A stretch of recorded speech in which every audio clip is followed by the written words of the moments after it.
Ciao! Today I will be cooking involtini. Involtini is when you roll something. You can have involtini di carne, which is rolled meat, or involtini di pollo, rolled chicken, or you can have involtini of melanzane, rolled aubergine. I'm making 4, so I'm using 4 tablespoons of breadcrumbs, and I'm now adding the zest from half a lemon.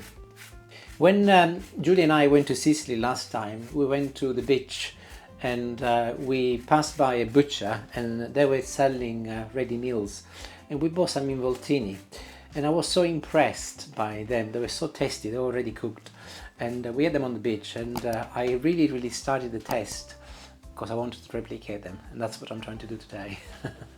So I could taste some lemon, and I could also taste some Parmesan cheese, so I'm adding what I think is a suitable quantity of Parmesan cheese as well.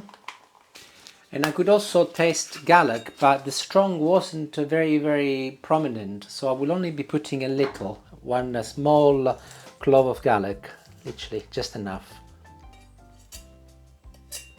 And I am sure that there was some ginger in it, so it goes very well with lemon as well anyway, so I'm putting a little ginger. Inevitably a little salt, but not a lot, as there is Parmesan cheese in there, which is also quite salty. And of course also a little pepper.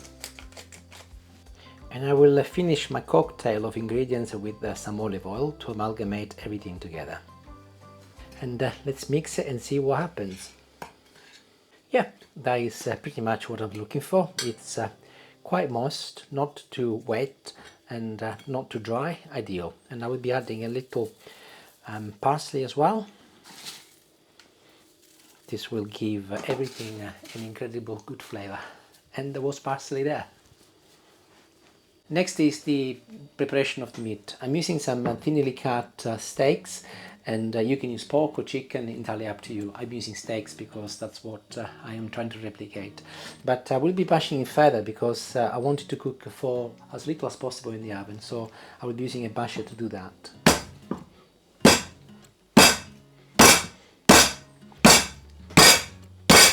I think this is a great tool. It's only about £5 online. Ideal. Pour a little olive oil in a plate. Cover the steak in oil from both sides and quickly put them in the breadcrumbs mix. Both sides again. Make sure that they are properly covered with breadcrumbs, and back on the board. And all done, and you should also have some breadcrumbs left, which we're going to be needing in a little while. I'm chopping a mozzarella into very fine slices, and I'm not going to be messing another plate, so I will be using the same plate I used for the oil. And I'm adding also a slice of ham in each piece of steak. Those were very easy to identify in Sicily. Followed by some mozzarella, which again was very easy to identify. I'm going to press this down a little because I will be rolling them, and I want to make sure that they roll easy. And the last ingredient I could identify were pine nuts, so I'm adding some in each involtino. And as the steak is nice and thin, you will find that it will be very easy to roll. That's one. As a technique, by the way, when I roll something like this, what I do, I apply pressure with my fingers, and using my thumbs I start rolling, and I keep applying pressure and pull at the same time, so that you make the steak as tight as possible, and very gently and slowly just move forward and push the fillings towards the inside, and you will end up with a nice tight roll, just like this. Perfect. Apply a tiny little amount of olive oil on an oven dish, spread it evenly, and place a sprig of rosemary at the bottom.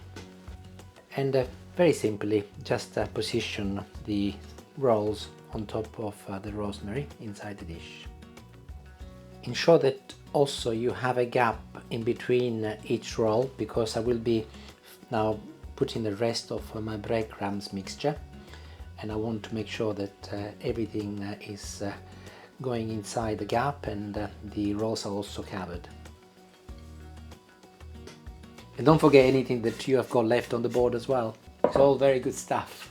Using your fingers, ensure that you press it down and literally cover everything in breadcrumbs, including the gaps. Another ingredient I noticed on the exterior was almonds, ground almonds. So I've got some in here which I've just done in a little food processor, and I will be sprinkling them on top, just like in Sicily. And the very last thing was that each involtino was wrapped in a bay leaf. So I'm doing exactly the same. That was on the very top, so that as you start eating them, you can remove them. And one last sprinkle of olive oil to ensure that they give the lovely golden color once they're cooked. And I'm done for now. I'll pop them in the oven for 15 minutes to start with, to see how it goes at 200 degrees. This should be enough because they are very thin slices, but if it requires longer, I will let you know. See you in about 20 minutes. Moved indoors as the oven inside my little kitchen is not powerful enough, so decided to finish the video here. Julie's just arrived. She has got no idea what I've cooked, so I'm about to get it out. Smells good. Ta-da! Ooh. Now I need to look around the camera because I can't see. Oh! Do you recognise them? Little rolls in breadcrumbs. Do you know what they remind me of? Something we had in Sicily. Yeah. Yes. I just tried to do what we did when we went on the beach. On the beach, what, for that picnic? Oh, the picnic. Oh, nice. Yes. Oh, wow. You spent ages looking at them damn things and thinking about what was in them. But we'll see if they taste the same. Yeah, let's hope so. And I'll serve them in a serving bowl or serving dish, whatever they're called. Oh gosh, I think I got a real waft. And ensure that you pick some of the lovely oil that there is at the bottom of the dish and you put it on top as well. It'd be a waste not to. We've got bread to mop up later. I'll be tasting it in a moment, but I wanted to show you what are we going to have us with. Here there is some Parmigiana. I made Parmigiana the other day. This is what is left, and I actually decided to warm it in the oven. Obviously, do not eat the bay leaf. Very advisable not to. Before I taste it though, I want to cut one in half. They look good. Looks lovely. I should also add, I'm not very good at estimating time. I cooked them for 20 minutes after all, not 15.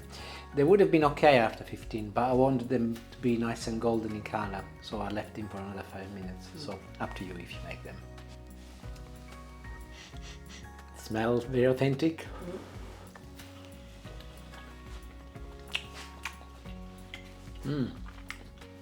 They're very, very, very close.